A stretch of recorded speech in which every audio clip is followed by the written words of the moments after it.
All right, hi guys, it's Mike, back with another topic. This is hopefully something you'll never have to deal with, but you might have to, especially after a cold snap here in Texas. The topic is how do I know that if I have a frozen pipe, and what do I do to unfreeze it? So, how do you know if you have a frozen pipe? Well, basically it's pretty simple. Any of your faucets or fixtures, showers, anything that if it was working before it got cold and it's not after, you got to freeze somewhere. I mean, that's pretty basic, pretty simple. But you know, the hard part is knowing where the freeze is. It's not whether there's a freeze or not, it's where is the freeze, right? Because man, I've seen situations where you have a faucet in the middle of the house that doesn't work, and the freeze is 30, 40, 50 feet away in an exterior wall, and you're going, how in the world did a pipe get over there that would feed this faucet? So it's really hard to tell where the freeze happened. But if any of your faucets, showers, tubs, if the toilet tank won't refill after it flushes, you got to freeze somewhere. Okay, now what? I've got to freeze. What do I do? Quite a few different things. I'm going to post a different video showing how you can use some space heaters. The first thing that you probably need to do is, if you can find where the freeze is, and it's almost always going to be in either an exterior wall or in your attic. Up in your attic, there's no heat up there. The furnaces all blow down. Exterior walls, we don't have a lot of insulation here, so that is almost always where it's at. Oh, third place, maybe in the garage as well, because again, our garages, most of them aren't heated. So there's, if you have, exposed pipes in your garage, you'll see freezes out there as well. So those are kind of the first places to look.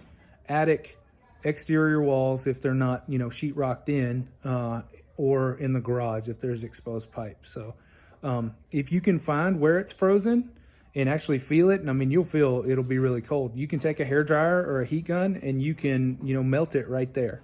You just want to be sure, if you have a heat gun, you don't want to put too much heat on it because it can melt the pipe if it's a plastic pipe, either a PVC or a PEX pipe.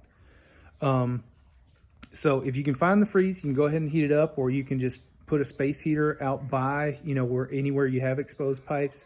You can put a space heater pointed under a cabinet, so you can, whichever faucet isn't working, you can open the doors, go ahead and put the space heater pointed in there.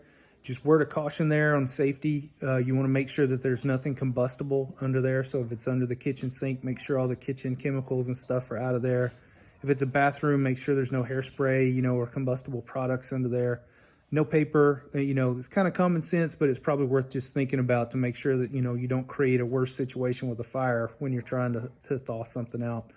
Also, never use something that's an open flame, like, a propane torch or anything like that. It should always be something that, is either an indoor safe space heater or a hairdryer or something like that. That's what you'd want to use. Try to attack it from two directions is another thing. So, let's say that there's a pipe in a wall and it's frozen. Put a space heater on both sides if you can access both sides, and just point it right at the wall.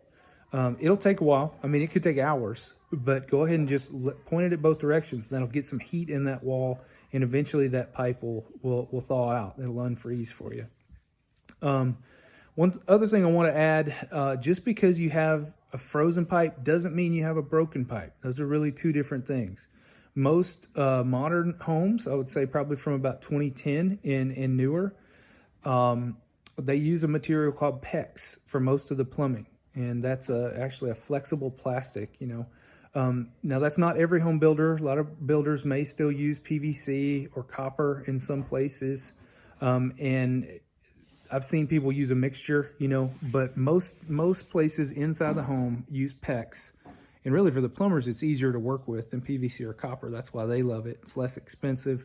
And the reason we like it as homeowners is it is flexible. So you can actually get a PEX pipe, freeze it solid, thaw it out, and it'll never break because it has the ability to expand. So most modern homes, if they freeze up, you're going to be fine. Now, older homes, if they use PVC or copper or some other hard plastic or metal, those are the ones that are more prone to breaking pipes. But main thing is, just because you have a frozen pipe doesn't mean you have a broken pipe. Go ahead and try to thaw it.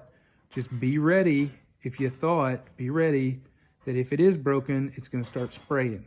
And that's the hard part, is you don't know where it's broken because a lot of times you can't see in that wall. So next video, we'll talk about what to do if you have a broken pipe and how to determine if it's a broken pipe and not just a frozen pipe.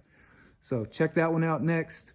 Leave comments if you got other techniques or want to add anything to the discussion. Okay, thanks. Catch you next time.